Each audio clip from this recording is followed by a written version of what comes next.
तुम कैलाशपति शिव शंकर, तुम हो भोले दया के सागर। तुम कैलाशपति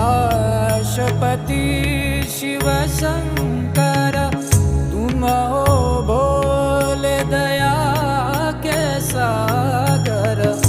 दूर करो सब दुख हमारे, दूर करो सब दुख हमारे। शंभो शंकर नमः शिवाय, गिरिजा शंकर नमः शिवाय। आदिदेव तुम नमः